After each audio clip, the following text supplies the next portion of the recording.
ಈಗಷ್ಟೇ ಹಾಸನ್ ಟು ಕುಣಿಗಲ್ ಹೈವೇಲಿ ಆಗಿರೋ ಇನ್ಸಿಡೆಂಟು. ಮುಂದೆ ಇರೋ ಕರೈನ್ಸ್ಗೆ ಯಾರೋ ಚೊಕ್ಕೊಟ್ಟ ಅಂದ್ಬಿಟ್ಟು ಅವ್ನು ಬ್ರೇಕ್ ಹೊಡೆದವನೇ ಸೀದಾ ಹಿಂದಿಂದನೇ ಬಂದು ಗಾಡಿಗಳೆಲ್ಲ ಕುತ್ಕೊಂಡಿದೆ. ಇವತ್ತು ವೀಕೆಂಡ್ ಅಂತ ಸಿಕ್ಕಾಬಟ್ಟೆ ಗಾಡಿಗಳು ತುಂಬ ರಶ್ ಇರುತ್ತೆ ರೋಡು. ಆದಷ್ಟು ನಿಧಾನಕ್ಕೆ ನೋಡಿಕೊಂಡು ಸೇಫಾಗಿ ಡ್ರೈವ್ ಮಾಡಿ.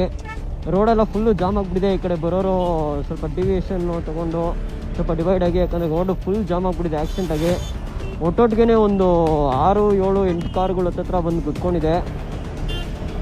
ವೀಕೆಂಡು ಆದಷ್ಟು ನೋಡಿಕೊಂಡು ಸೇಫಾಗಿ ಡ್ರೈವ್ ಮಾಡಿ. ಸ್ವಲ್ಪ ಸ್ಪೀಡ್ಸ್ ಎಲ್ಲ ಕಮ್ಮಿ ಮಾಡಿ. ಸಿಕ್ಕಾಪಟ್ಟೆ ಸ್ಪೀಡಲ್ಲಿದ್ದಾರೆ ಇವತ್ತೆಲ್ಲ.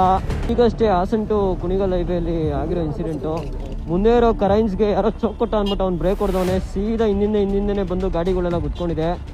ಇವತ್ತು ವೀಕೆಂಡ್ ಅಂತ ಸಿಕ್ಕಾಬಟ್ಟೆ ಗಾಡಿಗಳು ತುಂಬ ರಶ್ ಇರುತ್ತೆ ರೋಡು. ಆದಷ್ಟು ನಿಧಾನಕ್ಕೆ ನೋಡಿಕೊಂಡು ಸೇಫಾಗಿ ಡ್ರೈವ್ ಮಾಡಿ. ರೋಡೆಲ್ಲ ಫುಲ್ಲು ಜಾಮ್ ಆಗಿಬಿಟ್ಟಿದೆ. ಈ ಕಡೆ ಬರೋರು ಸ್ವಲ್ಪ ಡಿವಿಯೇಷನ್ನು ತೊಗೊಂಡು ಸ್ವಲ್ಪ ಡಿವೈಡ್ ಆಗಿ, ಯಾಕಂದರೆ ರೋಡು ಫುಲ್ ಜಾಮ್ ಆಗಿಬಿಟ್ಟಿದೆ ಆಕ್ಸಿಡೆಂಟಾಗಿ. ಒಟ್ಟೊಟ್ಟಿಗೆ ಒಂದು 6, 7, 8 ಕಾರುಗಳು ಹತ್ರ ಬಂದು ಕುತ್ಕೊಂಡಿದೆ.